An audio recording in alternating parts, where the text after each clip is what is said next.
El país está hablando hoy de la presencia de 7 delincuentes, de 7 criminales en la tarima de la Alpujarra con el presidente Gustavo Petro, con el señor ministro de Justicia, con Daniel Quintero, con funcionarios de gobierno el sábado. Señor alcalde de Medellín, Federico Gutiérrez, buenos días. Buenos días, Gustavo. ¿Cómo está, señor? Bien, señor. Quisiera preguntarle si el alto gobierno le avisó a usted de la presencia de los delincuentes en su ciudad y le comentó sobre este evento donde ellos iban a ser parte de la paz urbana. ¿Qué me va a haber avisado, por Dios, Gustavo Petro, a mí? Cuando sabe que además eso es un acto ilegal. Mire, yo le digo a uno como gobernante de una ciudad y sobre todo por el país, a mí me duele ver cómo presidente Petro sacó a los peores criminales de la cárcel, no solo para ponerlos a su lado, sino para ponerse de su lado. Eso no fue un acto político, eso fue un acto de premiar la barbarie de los perpetradores de los homicidios, de la extorsión, de los secuestros. Es muy grave lo que pasó y no solo es grave para Medellín, es grave para todo el país.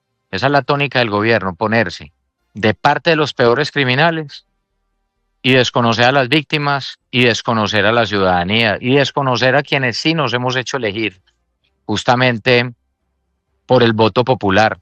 Es muy grave lo que pasó. Y yo le digo, subir a los criminales allá, a generar amenaza en nuestra contra, a tratar de mostrar eso como un acto político y darles validez, me parece que es un acto criminal. Ahora, alcalde, esa conversación de paz urbana del gobierno Petro pues tiene que pasar también precisamente por el escenario urbano, donde hay un alcalde, donde hay un consejo, donde hay unas autoridades. ¿Están conversando para ver cómo la desarrollan de aquí en adelante con usted? No, señor, a nosotros no nos han planteado jamás un tema de estos y se lo voy a decir de esta forma. Para que eso pase, tiene que haber un marco jurídico. Y aquí nos siguen con el tema de la paz, es como si ellos fueran los dueños de la paz. No, todos los colombianos queremos la paz, pero una paz que dependa de un Estado fuerte, no de la paz que dependa de la buena voluntad de las estructuras criminales. Entonces mire cómo está el ELN fortalecido, disidencias FARC, cómo está Clan del Golfo y ahora cómo están fortalecidos estos. Y se sienten con todo el poder porque tienen un presidente que está del lado de ellos. Entonces, lo primero que hay que decir es tiene que haber marco jurídico. Que nos digan qué están negociando. Ahora bien, que esta gente entonces suponga que tienen voluntad de la paz. Hombre, nada me alegraría más en el mundo que dejen de asesinar, pero demuéstrenlo ya, dejen de asesinar, dejen de secuestrar, dejen de extorsionar, dejen de amenazar. Pero ¿por qué todo tiene que ser en torno a los beneficios a las estructuras criminales y no a las víctimas? Entonces, esa es la realidad. Son 3 años de una fallida paz total. 3 años de una fallida paz total que nació como el pacto de la picota y que se comprobó básicamente el sábado donde el presidente Petro se pone del lado y al lado de las víctimas. Eso nunca se ha visto en ningún país del mundo y lo vimos aquí y quedamos todos atónitos. Creímos que el presidente Petro era imposible que cayera más bajo, pues cayó más bajo.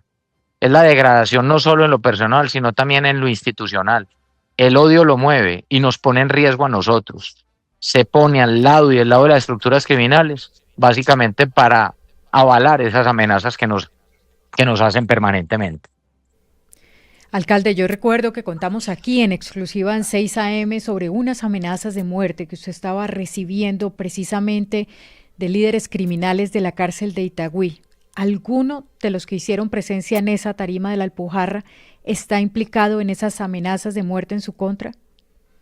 Sí, Saray. Ahí hay personas, Diana, hay personas que están ahí implicadas, amenazas anteriores, amenazas recientes. Y yo quiero decirles algo muy grave que está pasando, porque mire cómo utilizan la paz total para creerse justamente con salvoconducto para seguir delinquiendo o con licencia para delinquir. Es muy grave lo que yo les voy a decir en este momento. Desde hace unos meses se está realizando una investigación de parte de Fiscalía General de la Nación, de parte de policía, con apoyo de la alcaldía frente a temas de lavado de activos de estas estructuras criminales con fines de extinción de dominio. ¿Por qué? Y hago esta pregunta. Jefes de estructuras criminales presentes en el evento con el presidente Petro ya sabían de esa investigación.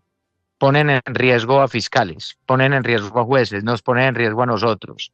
Porque además estas personas, sabiendo de eso, hace unas pocas semanas nos mandan a amenazar a nosotros de que si esas investigaciones avanzaban y afectaban a familiares de ellos, como en efecto termina ocurriendo, que nosotros nos teníamos que atener a las consecuencias. Y literal el mensaje era que volaba al mierda al zarzo en Medellín. Y días después, perdóneme, alcalde, los veo yo, las personas que veo están, yo con el presidente. Oiga, alcalde, algunas de las personas que acompañaban al presidente Petro en la tarima recientemente hicieron estas amenazas.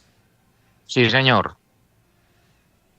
Sí, señor. Es que, Gustavo, lo que hizo Petro fue tratar de disfrazar un evento político con un evento, como digo yo, de la vergüenza, del premio a la barbarie, pero además de una forma de intimidarnos a nosotros acá en Medellín y en Antioquia y ponernos la lápida y ponernos en riesgo. Es gravísimo lo que está ocurriendo. Y se lo digo de esta otra forma, que usted también en algunos momentos, yo que lo he escuchado, hay unas personas que son nombrados en estas cárceles o en esas mesas de negociación o en esas mesas que ellos llaman de la paz. Entonces se volvieron los peores o los mejores voceros de las estructuras criminales. ¿Por qué personas que hacen parte de esa mesa? Una vez iba a desarrollar esa operación de la que yo le contaba de la investigación, y hace pocos días, no más la semana pasada, trataban de impedir la captura de alias Jordi, uno de los peores criminales de la terraza de esas estructuras criminales, tratando de evitar su captura con la excusa de que entonces iba a dañar la mesa de paz. Mire, la fiscalía tiene que tomar nota de esto. Yo me veré seguramente con la fiscal general de la Nación, yo lo he dicho, yo le tengo respeto a la señora fiscal, a la fiscalía, a las instituciones, a la policía, al ejército. La Corte Suprema debe investigar estos hechos de personas involucradas también en esos procesos. ¿Cómo así que se volvieron los voceros de los peores criminales? Es que usted ya lo tuvo ahí en primera línea. El primer vocero de la oficina, de la mal llamada oficina y de Alianza de Estructuras Criminales, convirtió al presidente Petro. La senadora Zuleta, que él nombró allá y que cree que puede hacer lo que quiere y que están por encima de la ley. Estas alianzas que ellos hicieron con las estructuras criminales son muy graves. Nadie está por encima de la ley, pero además nos ponen a nosotros en peligro, a nosotros, a nuestras familias, a los fiscales valientes que dan lucha contra estas estructuras criminales, a los jueces que toman decisiones difíciles, a los policías que persiguen a estas personas. Es que es un mensaje donde lo que nos mandan es, más que una imagen y un discurso donde se dan la mano y hablan ahí, es el símbolo de lo que representa esto. Dígame, ¿qué puede estar pensando un policía que todo el día da el combate en contra de esas estructuras criminales? ¿Qué puede pensar un soldado que sale a la calle y da el combate? ¿Qué puede pensar un fiscal que investiga a esas jefes de estructuras criminales y tiene procesos contra ellos? ¿Qué puede pensar un juez? Cuando la figura del jefe, como jefe de Estado máximo, de representar la institucionalidad, está ahí, al lado de los peores criminales y despotricando de nosotros y amparando esas amenazas que ellos nos hacen. Alcalde, esto no es un momento cualquiera de país. Estamos rayando con la ilegalidad. El gobierno nacional raya con la ilegalidad permanentemente. Pero aquí sí le fue la mano. Es el colmo del descaro. Precisamente en ese sentido también ellos se atribuyen incluso la reducción de homicidios en la ciudad de Medellín y reducción de delitos. ¿No es por la operatividad de las autoridades, alcalde? ¿Cómo le parece? 46% de los homicidios de Medellín generados por las estructuras criminales. ¿Quieren la paz? Dejen de delinquir. Aquí hay que reconocerles a la Fiscalía General de la Nación, reconocerle a la policía, a nuestros policías que salen todos los días de la vida por nosotros, a los soldados que también están en la ciudad de Medellín y el trabajo que venimos haciendo articulado, y a la gente que denuncia estas estructuras criminales. En Medellín nadie los quiere, la gente está mamada de ellos. Y claro, yo decir todo esto públicamente, claro que expone, pero es que yo no me voy a quedar callado. Yo veo a esa gente todos los días como extorsiona a familias trabajadoras en Medellín, a personas que tienen panaderías, que tienen peluquerías, cómo ordenan homicidios. Entre ellos mismos hasta se matan. Y eso lo amparan dentro de la mesa de paz. Paz. Entonces ahora los que más hacen la guerra son dizque los dueños de la paz, por Dios. Dígame, ¿a dónde va a parar Colombia a este ritmo? ¿O esto para allá o se llevan el país por delante? Ese acto de la barbarie tiene un significado muy grande. En ningún país del mundo se ha dado eso. Es como si la presidenta de Italia juntara hoy pues a los de la Camorra y se pusiera en la misma, o a la Cosa Nostra y se pusiera en la misma tarima. como si el presidente de Japón pusiera en la tarima al jefe de la Yakuza. Es como si pusieran a los peores estructuras criminales de par a par con un jefe de Estado. Señor y además alcalde, que lo hacen como un acto provocador. Ese evento lo hicieron entre el edificio de la gobernación de Antioquia y la Alpujarra. Mire, a mí me tocó trabajar con dos presidentes en su momento en la primera alcaldía, y disculpen. Trabajé con Juan Manuel Santos y con Iván Duque. Usted puede tener diferencia o no política en varios temas. Seguramente uno puede tener diferencias sobre proyectos. Pero cuando un presidente iba a Medellín, era reunirse con el alcalde, con los empresarios, con la sociedad, con las universidades, con la gente en la calle. Pero un presidente va a Medellín a desconocer y amenazar a un alcalde, un gobernador, y amenazar a la ciudadanía básicamente poniéndose del lado de las estructuras criminales. Dígame cuándo se había visto eso, o cómo tenemos que recibir eso nosotros si eso no es una amenaza. Dice que fue un evento de paz. ¿De paz? Eso fue un evento de guerra. Se puso del lado de los que hacen la guerra. Yo tengo que decir que esto no está bien. Yo tengo que decirle que me preocupa por los fiscales y mujeres fiscales valientes que llevan procesos graves en la fiscalía. Yo tengo que hablar por los policías que sacrifican su vida todos los días por darnos la tranquilidad a nosotros, que hoy se sienten seguramente tristes y ofendidos, por nuestros soldados y por la ciudadanía que denuncia. Nosotros seguiremos dando esta lucha. Seguirán las amenazas mientras el Estado, ¿qué garantías vamos a tener nosotros como oposición al gobierno Petro? ¿Qué más garantías vamos a tener, por Dios, si ya vimos lo que pasa? Si quienes tenían que combatir esa estructura están del lado de ellos. Esto es una tristeza lo que está pasando. Por nosotros vamos a seguir dando esa lucha. Mire, Antioquia no tiene presidente, pero sí tiene un gobernador y un alcalde que estamos parados firmes en la defensa de la institucionalidad. Y a Colombia lo vamos a sacar adelante desde las regiones. Nosotros no nos vamos a quedar callados. Señor alcalde, si a usted nos decía al comienzo de la entrevista que nunca les contaron, no les notificaron, no les consultaron, no les informaron del evento, ¿cómo se enteraron? Porque es que hacer un evento en Medellín en semejante ubicación al lado de la alcaldía, es decir, Vanessa, ¿cómo se enteraron de la presencia de estos señores allí? A ver, Vanessa, un abrazo. Mira, lo primero es que, claro que enterados que el presidente iba, que Petro iba a ir.